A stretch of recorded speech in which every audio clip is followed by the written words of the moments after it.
fair to say that both guys are in agreement now regarding the financial terms for that fight. Boxing promoter Sally Fowers joins the breakfast show via Skype. Well, Fowers, isn't this coming too early for Anthony Joshua as far as the all-British heavyweights bout is concerned? No, I think it's a perfect time if you ask me. With all the crisis going on in the world, everybody wants to see the big fights, right away. The demand for big fights is really high all over the world, wherever the country is. So I think it's a perfect time to keep people, intact with boxing and to, close the deal before any, something happens in between those agreements. So I think it's a perfect time, and this is going to be a very, very, very big bout. This is a big heavyweight bout. This is a fight that everybody wants to see. It's the biggest in British boxing, and they just made it clear from the beginning it's a two fight contract. So 2021 looks like a promising time for boxing as well, when things get back to normal. Well, some share the sentiment that this will be the biggest sporting event on English soil since the year 1966, when England hosted the FIFA World Cup and won the FIFA World Cup trophy. Do you share the sentiment, the heavyweight category having two Britons, dominating that category and facing one another?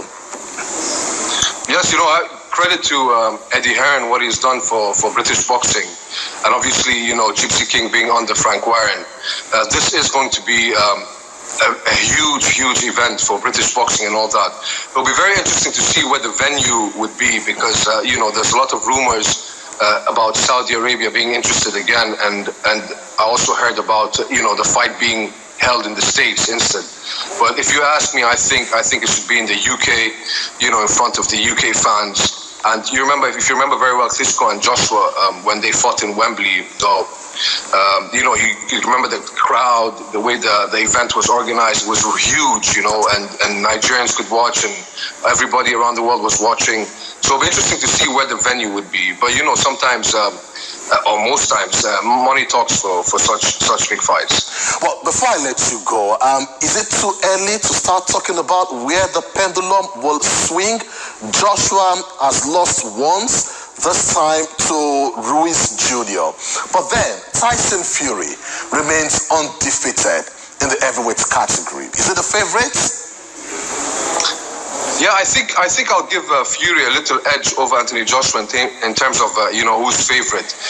But don't forget, Joshua can adapt very well. If you remember the second fight with Ruiz, he came in and fought a different style. Though he can't fight that same style with a taller opponent like Fury. So it'll be interesting to see that. It's not too early to predict. I think Fury will remain Fury, and it'll be interesting to see how Joshua, comes up with a plan for this fight. I think Joshua has more thinking to do than Fury. Well, I must say very, very thank you for being a part of the show, boxing promoter Fowers.